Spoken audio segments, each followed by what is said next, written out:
Hello students, this is Prachi. Welcome to our channel. आज हम start करने वाले हैं क्लास 9th का maths chapter 6 lines and angles. तो क्या होती हैं लाइंस एंड एंगल, चलिए स्टार्ट करते हैं। अगर मैं आपको बोलूं इस पेज पर एक लाइन लगाओ तो आप कैसे लगाओगे? इस तरह से।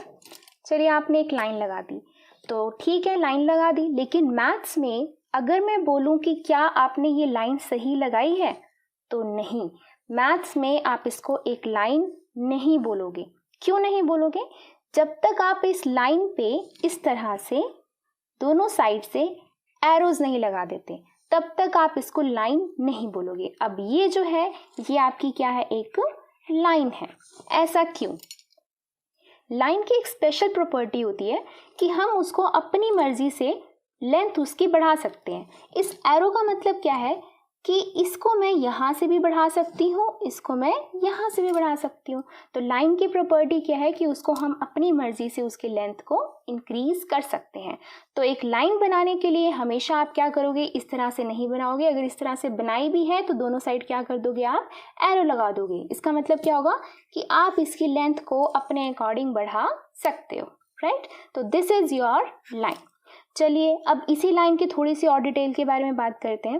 अब ये दोनों साइड एरो ना लगाकर मैंने एक तरफ से पॉइंट लगा दिया है एक, और दूसरी तरफ से एरो लगा दिया। मतलब कि अगर मैं इसको बढ़ा सकती हूँ तो सिर्फ इसी साइड से बढ़ा सकती हूँ, इस साइड से नहीं बढ़ा सकती। तो इस टाइप की लाइन को मैं क्या बोलूँगी? रे। क्या बोलूँगी? रे। साइंस में क्या होता है? साइंस में भी हम बोलते हैं ना यूवी रेज। रेज का मतलब क्या होता है? किरणें आना। तो यूवी रेज क्या होता है? अल्ट्रावायलेट रेज, जो हमें कहाँ से मिलती है? सनलाइट से मिलती है। तो वो क्या होती हैं? सन से आ रही हैं और कहाँ पर आ रही हैं? अर्थ पे आ रही है। मतलब कि उसका स्टार्टिंग पॉइंट तो एक ही है लेकिन वो एंडिंग पॉइंट उसका कहीं भी जा सकता है, दूर कहीं भी हो सकता है। तो उसको हम क्या बोलते हैं? रे। अच्छा, अब मैं अगर यहाँ से भी इसका एरो हटा दूँ, एक पर्टिकुलर साइन यानी कि दोनों तरफ मैं पॉइंट लगा देती हूँ, ना मैं यहाँ से बढ़ा सकती हूँ ना मैं यहाँ से बढ़ा सकती हूँ। तो इस टाइप की लाइन को मैं क्या बोलूँगी? Line segment. लाइन सेगमेंट मतलब लाइन को मैंने फिक्स कर दिया, ना मैं यहाँ से बढ़ा सकती हूँ ना मैं यहाँ से बढ़ा सकती हूँ। एक प्रॉपर उसको मैंने डायमेंशन दे दी है, तो उसे मैं क्या बोलूँगी? Line segment. चलिए यहाँ बात कर ली हमने लाइंस की, यहाँ हम बात करते हैं अब एंगल्स की।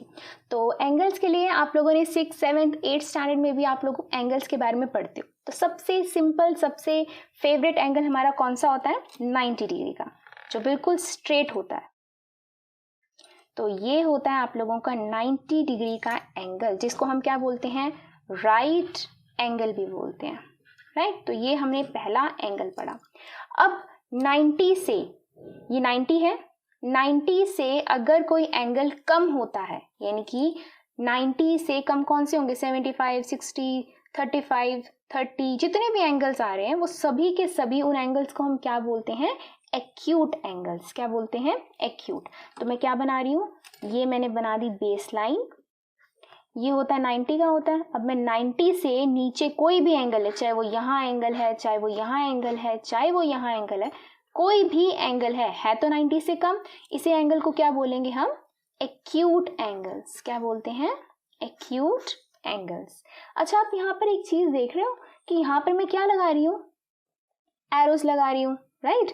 बट उसका एक पर्टिकुलर पॉइंट भी है, फिक्स्ड पॉइंट है ना? तो ये जो पर्टिकुलर फिक्स्ड पॉइंट है इसे मैं बोलती हूँ वर्टेक्स। क्या बोलती हूँ? वर्टेक्स। और ये जो है ये तो आपको पता ही है कि क्या है, अभी हमने इसके बारे में बात करी कि एक पर्टिकुलर पॉइंट फिक्स पॉइंट है और आगे एक एरो लगा दिए तो वो क्या हो गई? रे। तो ये क्या होती हैं? रे होती हैं, राइट?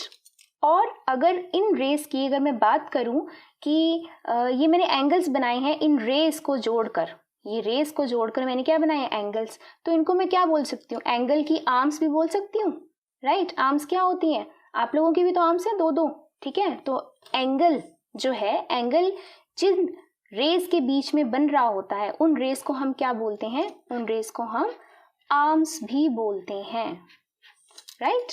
ओके, चलिए हम कहाँ थे? राइट एंगल पे थे, फिर एक्यूट पे। अच्छा, एक और आपका फेवरेट है, कौन सा? ऑब्ट्यूज। ऑब्ट्यूज तो रह ही गया था, तो वही हमारा क्या हो गया? Base line.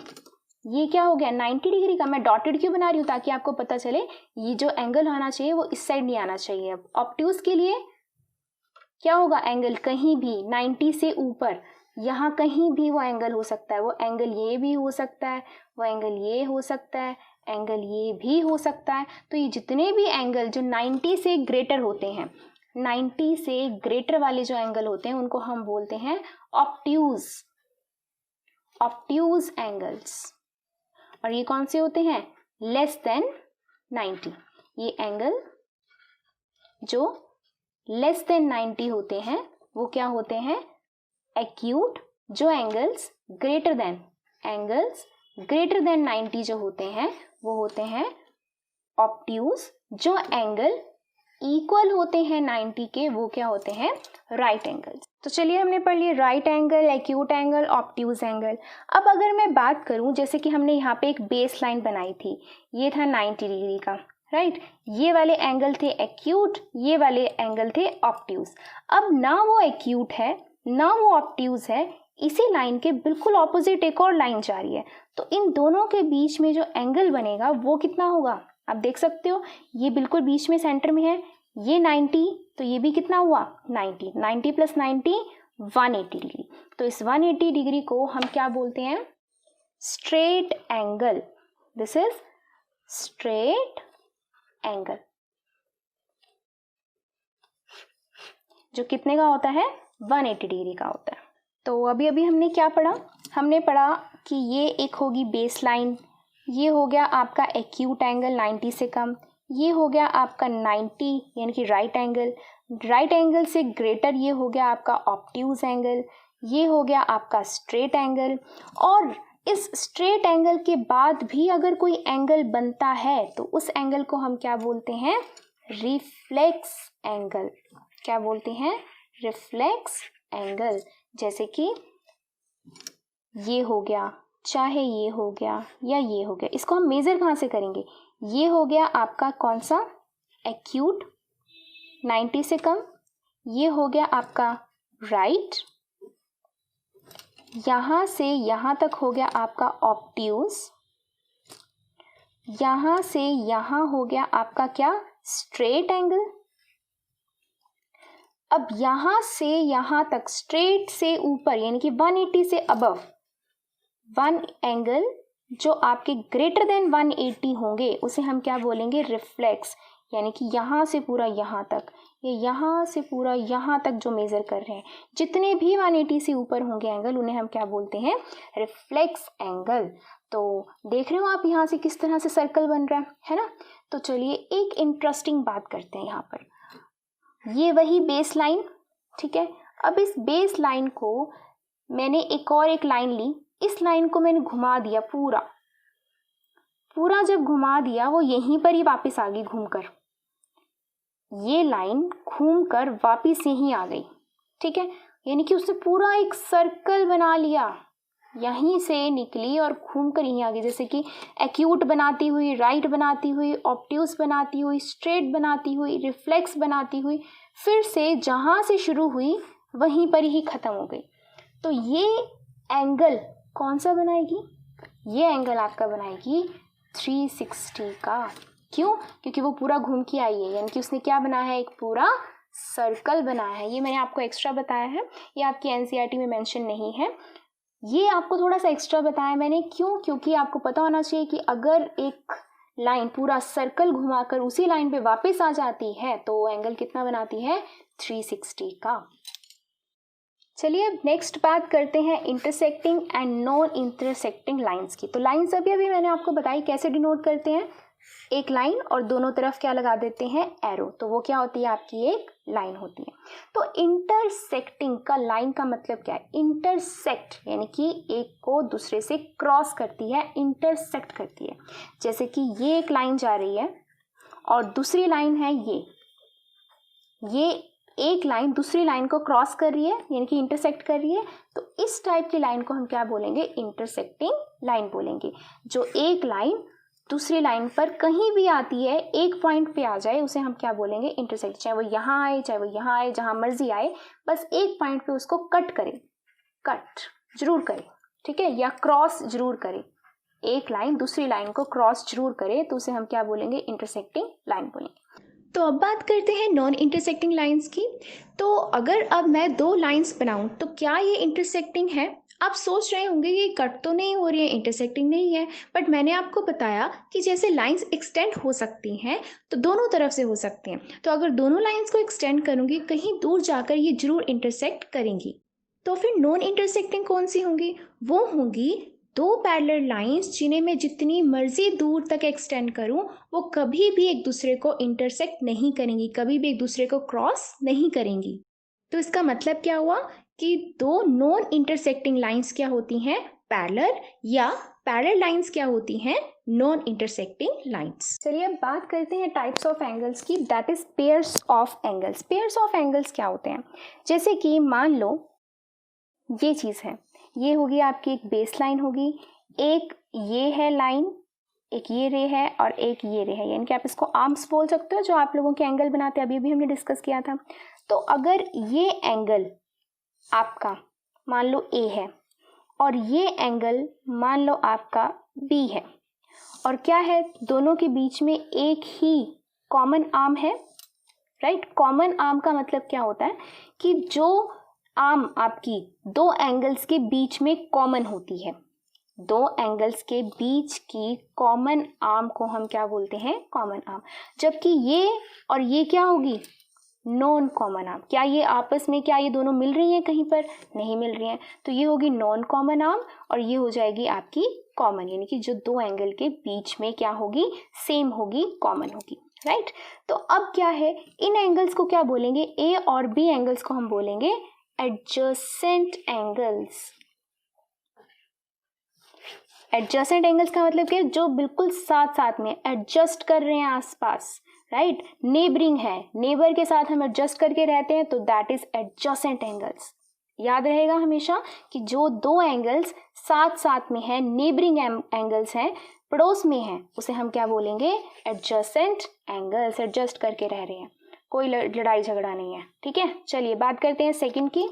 सेकंड में मान लो ये बेस लाइन है, ठीक है, ये इसके बिल्कुल ऑपोजिट साइड पे जा रही है और ये एक ये है, राइट। तो अब ये आपका कोई एक एंगल ए है, ये एंगल आपका कोई एंगल बी है, राइट। अब ये एंगल्स कौन से होते हैं? ये है आपका ए, ये है आपका बी। तो इस अगर आप देखो तो पूरी एक लाइन बन रही है, ठीक है। तो angle A plus angle B कर दूं तो अभी मैंने आपको समझाया था, एक स्ट्रेट लाइन बन रही है, स्ट्रेट लाइन के ऊपर जो एंगल होता है वो कितने का होता है? 180 डिग्री, जिसको हम स्ट्रेट एंगल भी बोलते हैं। तो यहाँ हम बोलेंगे एंगल ए और एंगल बी दोनों मिलकर क्या बना रहे हैं? वो बना रहे हैं 180 डिग्री, जिसको हम बोलते हैं लीनियर पेयर। लीनियर मतलब कि स्ट्रेट, लीनियर लाइन से आया है आपका लीनियर। तो याद रहेगा आपको कि लाइन के ऊपर जो एंगल बनता है, एक सिंगल लाइन के ऊपर जो दो एंगल्स बना रहे हैं वो क्या होते हैं? आपके 180 डिग्री। इसे हम क्या बोलते हैं? इसको हम सप्लीमेंट्री एंगल्स भी बोलते हैं, सप्लीमेंट्री एंगल्स, यानी कि जिनका सम किसके इक्वल होता है? 180 डिग्री के इक्वल होता है। चलिए अब अगर हम बात करें, ये बिल्कुल स्ट्रेट और ये एक बेस लाइन, इसके बीच में कोई एक एंगल बन रहा है। मान लो ये एंगल ए है, ये एंगल बी है, और ये दोनों के दोनों मिलकर कितना बना रहे हैं? बिल्कुल राइट एंगल बना रहे हैं कि 90 डिग्री का बना रहे हैं। Angle A plus angle B वो क्या बना रहे हैं? मिलकर 90 डिग्री का बना रहे हैं। तो इस टाइप के एंगल्स को हम बोलते हैं कॉम्प्लीमेंट्री एंगल्स। जिनका सम 90 डिग्री के इक्वल होता है उन्हें हम कॉम्प्लीमेंट्री एंगल्स भी बोलते हैं। देखिए एक बात देख सकते हैं यहाँ पर, ये सब है कौन से एंगल्स? एडजेसेंट एंगल्स की ही फॉर्म है, क्योंकि ये क्या है? एक दूसरे के साथ साथ है। देख सकते हो, ये इसके नेबर में है, ये इसके नेबर में है। तो ये एडजेसेंट एंगल ये दोनों मिलके कौन सा बना रहे हैं? ये दोनों मिलकर ऑब्ट्यूज एंगल बना रहे हैं। आप देख सकते हो कि 90 से ऊपर है, ठीक है। तो angle A plus angle B ये है ग्रेटर देन 90, तो ये है बना रहे हैं ऑब्ट्यूज एंगल। जबकि अगर ये दोनों मिलकर 180 बनाए तो उसी को ही हम बोल देंगे सप्लीमेंट्री। दोनों मिलकर अगर क्या बना देंगे? 90 डिग्री बनाएंगे तो उनको हम बोल देंगे कॉम्प्लीमेंट्री, राइट। अगर इन दोनों का, अगर मान लो ये यहीं पर होता इस तरह से, ये ए और ये बी, ये ए, ये बी, तो angle A plus angle be less than 90 होता, तो ये है तो एडजेसेंट ही, इसको हम क्या बोलेंगे, एक्यूट, राइट। ये ऑब्ट्यूज है तो ये एक्यूट है, लेस देन 90 है इनका सम, तो बट है तो ये क्या, एडजेसेंट, बिल्कुल साथ साथ में है, नेबरिंग है, राइट। तो ये थे आपके एडजेसेंट एंगल जिनके हमने डिफरेंट टाइप्स पढ़ी हैं। एडजेसेंट मतलब बिल्कुल जो नेबरिंग एंगल्स होते हैं, जो बिल्कुल पास में होते हैं, साथ साथ वाले, तो उनके हमने डिफरेंट टाइप्स पढ़ ली। अब हम एक और बात करते हैं, that is vertically opposite angles की। तो वर्टिकली ऑपोजिट एंगल्स को समझने के लिए हमने अभी अभी एक डिस्कस करी थी बात intersecting and non intersecting lines की। तो इंटरसेक्टिंग लाइंस क्या थी, जो क्या कर रही थी, एक दूसरे को कट कर रही थी, क्रॉस कर रही थी एक पॉइंट पर, राइट। तो यहीं से हम निकालेंगे वर्टिकली ऑपोजिट एंगल। तो वर्टिकली ऑपोजिट, ऑपोजिट का मतलब क्या होता है, पहले वर्टिकली का मतलब क्या होता है, बिल्कुल स्ट्रेट, सीधा, ठीक है। ऑपोजिट तो आपको पता ही है, बिल्कुल उसके ऑपोजिट। स्ट्रेट, स्ट्रेट का मतलब क्या है, ये तरीके का स्ट्रेट होता है, ये एक तरीके का स्ट्रेट है। तो अगर हम इस तरीके का स्ट्रेट अगर हम बात करें, इसकी बात करें, तो इसके ऑपोजिट एंगल्स, यानी कि इसके ऑपोजिट एंगल्स कौन से बना, एक ये एंगल बना और एक एंगल ये बना। और अगर हम ये स्ट्रेट की बात करें, इस स्ट्रेट में कौन से दो एंगल्स बन रहे हैं, एक ये एंगल बन रहा है और एक ये एंगल बन रहा है उसके ऑपोजिट, तो एक ये हो गया और एक ये हो गया। तो इसी को ही हम बोलते हैं वर्टिकल ऑपोजिट एंगल्स। तो अगर मैं इनका नाम दे दूं, ये नाम दे दिया मैंने ए, सेंटर को हम मोस्टली नाम देते हैं ओ, ये नाम दे दिया मैंने बी, ये नाम दे दिया मैंने सी, ये नाम दे दिया मैंने डी। तो वर्टिकली ऑपोजिट एंगल्स की एक मेन सिंपल सीधी प्रॉपर्टी क्या होती है कि जो वर्टिकल ऑपोजिट एंगल्स जो होते हैं वो हमेशा क्या होते हैं, इक्वल। तो वर्टिकली ऑपोजिट, यहाँ से कौन कौन सा वर्टिकल ऑपोजिट बन रहा है, ये angle, that is A O C. तो angle A O C is equal to किसके एंगल होगा, इसके ऑपोजिट कौन सा बन रहा है, ये वाला एंगल बना, that is B O D. तो एंगल बी ओ डी ये क्या है, वर्टिकली ऑपोजिट एंगल्स, ये क्या होते हैं, हमेशा इक्वल होते हैं। तो अब और अगर हम बात करें, तो ये था दूसरी स्ट्रेट क्या थी, ये पोजीशन स्ट्रेट थी, इस स्ट्रेट पोजीशन में ऑपोजिट एंगल्स ये बन रहे थे, यानी कि एक ये, यानी कि एंगल ए ओ डी किसके इक्वल होगा, एंगल इस एंगल के, that is C O B के। तो ये भी क्या है, वर्टिकली ऑपोजिट एंगल्स। तो वर्टिकली ऑपोजिट एंगल्स की बात क्या होती है, क्या लाइन होती है इसकी, अगर दो आपकी लाइंस इंटरसेक्ट करती हैं आपस में, वो वर्टिकली ऑपोजिट एंगल्स बनाती हैं, तो वो एंगल्स क्या होते हैं, आपके इक्वल होते हैं। तो ये आपकी थ्योरम आती है 6.1, जिसका हम प्रूफ भी करेंगे आगे। तो अभी के लिए आपको क्या जाना है, वर्टिकली ऑपोजिट एंगल्स के लिए कोई भी दो लाइंस, अगर ये लाइन भी है, ये लाइन भी है, इस तरह से भी है, इस तरह से नहीं, अगर इस तरह से भी है तो भी आप देख सकते होगे वर्टिकली, एक ये पोजीशन बन रही है वर्टिकली, यानी कि इसके ऑपोजिट वाले एंगल्स इक्वल होंगे। एक स्ट्रेट पोजीशन ये बन रही है, तो यानी कि इसके एंगल्स भी क्या होंगे, इक्वल होंगे। तो जब दो लाइंस इंटरसेक्ट करती हैं आपस में, दो लाइंस इंटरसेक्ट कर रही हैं आपस में, उसके ऑपोजिट वाले जो एंगल्स होंगे वो क्या होंगे, आपके इक्वल, राइट। अगर इन्हीं की बात करूँ, ये दो लाइंस क्या कर रही है, इंटरसेक्ट कर रही हैं, तो इनके साथ वाला एंगल कौन सा, अगर ये एंगल है, ये एंगल है, ये दोनों एंगल कौन से होंगे, हमने अभी भी डिस्कस किया, जो नेबर में है, पड़ोस में है, वो कौन से एंगल्स होते हैं, आपके एडजेसेंट एंगल्स होते हैं, राइट। अगर वो पड़ोस में नहीं है, उसके सामने वाला है, ऑपोजिट में है, तो क्या हो गया नाम उसका, वर्टिकली ऑपोजिट एंगल। तो नाम से ही आपको पता चल जाएंगे सारे एंगल्स, एडजेसेंट कौन से हैं, वर्टिकली ऑपोजिट एंगल्स कौन से हैं। So that's all for this video. Next video में हम कवर करेंगे इसके आगे के पार्ट्स। Thank you.